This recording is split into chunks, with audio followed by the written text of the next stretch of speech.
breakups are hard. They're really, really hard. And, they're especially hard when they play out in the public eye. And I think anyone would understand that who is online right now and watching the very public breakup of Donald Trump and Elon Musk. I mean, if you've watched over the last several days, it's really been an epic breakup for the ages. In fact, I think it's fit for the Real Housewives if you've been watching what's unfolded, even just in the last several hours. In fact, just a couple of hours ago, Elon Musk affirmed a statement about actually impeaching the president. I mean, who would have thought that we'd end up here? Because literally less than a week ago, they were having a bromance in the Oval Office. So it's really just incredible to think about what's happened over the last 72 hours when you think about it. But I think it's important to understand, Donald Trump is in office as the most powerful human on planet Earth, as the president of the United States. And rather than thinking about balancing the budget, addressing economic freefall, trying to figure out what to do with our foreign adversaries, how to help you, the American people, engaging on the debate on how to save health care for millions of Americans, or making sure our children are fed in the United States and across the world. Instead, he's been so embroiled in the breakup of his bromance with Elon Musk, they've been going hard at each other all day long. So I wanted to take this opportunity while we had it, honestly, to share the tea with all of you. Because I think, we all kind of knew this was coming, right? We've kind of seen the signs for the last few days, especially the last few weeks. But I don't think that many of us thought it would come in such a dramatic form. So I want to kind of break down and put in the congressional record what's actually transpired over the last 72 hours. Now, I think many of us were shocked when we saw just a couple of days ago when on Tuesday at 1:30, Elon Musk tweeted the following. He said, "I'm sorry, but I just can't stand it anymore. This massive, outrageous, pork-filled congressional spending bill is a disgusting abomination. Shame on those of you who voted for it. You know you did wrong. You know it." Really, we were quite shocked. Let's be clear. All 215 Democrats have been saying this for weeks, but obviously things really boiled over for Mr. Musk on Tuesday. Then, just a few minutes later, he followed up with another shot at Donald Trump where he says, "It will massively increase the already gigantic budget deficit to 2.5 trillion, ! And burden America's citizens with crushing, unsustainable debt." He went on in the following hours to literally accuse Republicans of making Americans debt slaves. This is actually what's been unfolding on the internet for the last several days. But this bromance is so messy, you guys. This breakup is messy as all hell, let me tell you. So, okay, y'all know that Thomas Massie, who is a true fiscal conservative, who is pretty much the only Republican in this chamber who stands by his convictions and is not willing to sell out his soul for politics and power, voted against this bill because he read the CBO report and he was not going to go and toe the line for the Republican Party. He knew that Speaker Johnson was not telling the truth about deficit spending. He knew that Donald Trump and his sales pitch was not selling the truth. He knew it was going to cost $2.5 trillion at least. We don't even know what the final cost is going to be. But this love triangle got even messier because both Thomas Massie and Senator Rand Paul got in on the mess here. So we have Thomas Massie here retweeted Elon Musk, and he says, he's right. And we saw just around that same time frame, Senator Rand Paul also got involved. But then, oh my gosh, well, Elon Musk, in a fit of passion, I'm sure, he dialed it up even further And he said later in the day here, it looks like it was about 3:32 p.m. on X, it looks like Elon Musk was retweeting what other people were saying about his attacks on the president and this big abomination of a bill. And Elon Musk says, in November of next year, we fire all politicians who betrayed the American people. I mean, you guys, we cannot make this up. This is like the real tea that is going on the internet. So, Elon Musk, he dumped almost $300 million on Donald Trump's election, and he even weighed in and was like, yo, bro, you wouldn't even be president and wouldn't have the majority if I hadn't dropped all my dollars on you. And then Elon Musk, this was yesterday afternoon, because this went on all night, right? Like, we were all watching it unfold in real time. And even just a couple hours ago here on this floor, we were all like glued to our phones. We're like, oh man, this lovers quarrel is getting messy. And Elon Musk, around 2:50 p.m. yesterday afternoon, we were in the Doge subcommittee when it happened. He tweeted this. Elon Musk tweets, call your senator, call your congressman. Bankrupting America is, all caps, not okay. Kill the bill. And, I appreciate I'm a 90s kid. He also tweeted a picture of Kill Bill, Quentin Tarantino reference. We all know where you're coming from, Elon. Now, I want to be clear. I'm not a fan. I think we all know that. We've tried to subpoena you several times to come testify in front of the Oversight Committee. You've been giving yourself billions of dollars in contracts. You've been stealing American data. You've been breaking the law with impunity.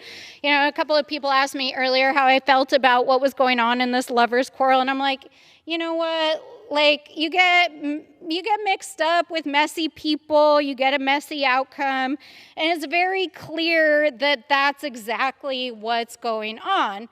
Now, I think we've all been hearing the rumors here in Washington, the breakup rumors.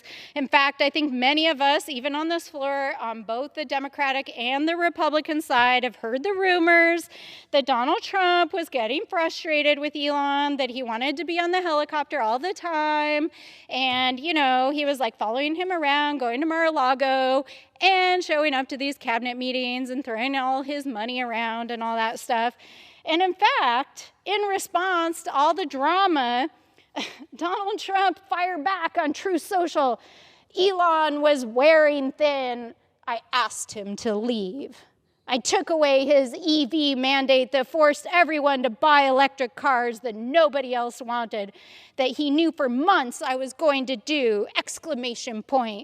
And he just went, all caps, crazy. I mean, you guys, this is getting out of hand. This is really, really, really getting out of hand. So then Donald Trump, really, this is just the, tip of the iceberg, because what else does the leader of the free world have to do all day? He could try to end wars in the Middle East. He could try to negotiate peace deals in Europe. Oh, wait, no, actually, he's cutting funding for NATO. Sorry, I forgot about that. But in fact, he just spent his entire day attacking his aggrieved lover. So Donald Trump, let's see here. This is June 5th, 2:37 on Truth Social, says, the easiest way to save money in our budget, billions and billions of dollars, is to terminate Elon's governmental subsidies and contracts. I was always surprised that Biden didn't do it. There's not a lot that Mr. Trump and I agree on, but I'm totally with you, Mr. President. If you want to go after Elon Musk's contracts, we are here for the fight, bro. Give me a ring, for real.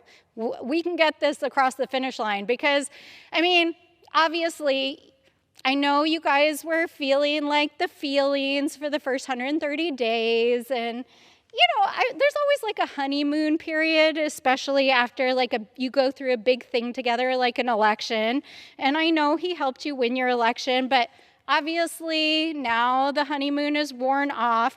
But if you really want to root out waste, fraud, and abuse, even Donald Trump is saying it, you guys. Donald Trump apparently even this week asked his own staff if the entire Doge effort was bullshit.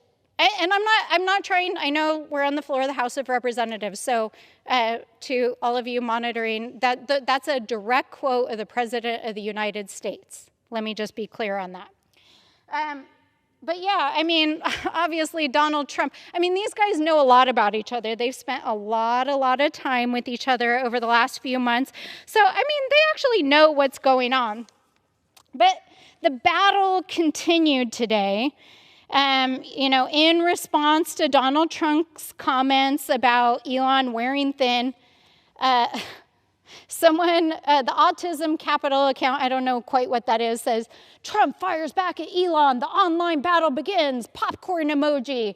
And Elon Musk says, such an obvious lie, so sad. I mean, we're all sad, right? Like, it's always sad when a relationship ends. But I think, this is when things really got heated. And this is why things are really hard when you're having a breakup and there's, a love triangle with the GOP, these guys over here. There's nobody here anymore, just in case you're wondering. No Republicans except for the acting pro tem here. The thing that's so crazy, right? We all get wrapped up in our friends and their relationships, and the Republicans were like, okay, Mr. Trump, Elon's obviously your bestie, and he spent all this money, so we'll go along with it, even though apparently the cabinet and Republicans were really unhappy about it. And they're like, okay, fine.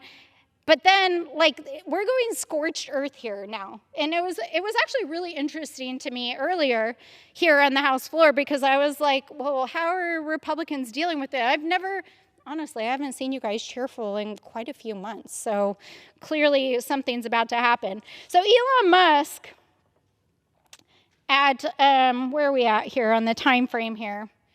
This was actually shortly before I came to the floor this afternoon. Tweets, time to drop the really big bomb at real Donald Trump is in the Epstein files. That is the real reason they have not been made public. And then he says cheerfully, have a nice day, Donald Trump. I mean, we all know what happens in breakups. But obviously, you guys, they got the tea on each other. And this is a no holds bar breakup fight happening right now. But finally, this was the mic drop of all mic drops. Just as I was walking onto the floor this afternoon, Elon Musk tweets, yes, in response to some other person who I don't know, who tweeted President versus Elon, who wins, Trump should be impeached. Now, we've all been through really hard breakups, but I don't know if you guys remember, but 140 days ago or so, it was a love fest. They were here in the Capitol. It was so good. Elon Musk was like, yo, President, I'm going to save the government from debt slavery, which is his words, and the deficit. And these bros were on the helicopter every day. They're going down to Mar-a-Lago. And now Elon Musk is calling for the frickin' impeachment of Donald Trump, you guys. That is some serious business. So, what does this all mean in reality? It's happening in real time. I haven't even checked my phone since I started this conversation.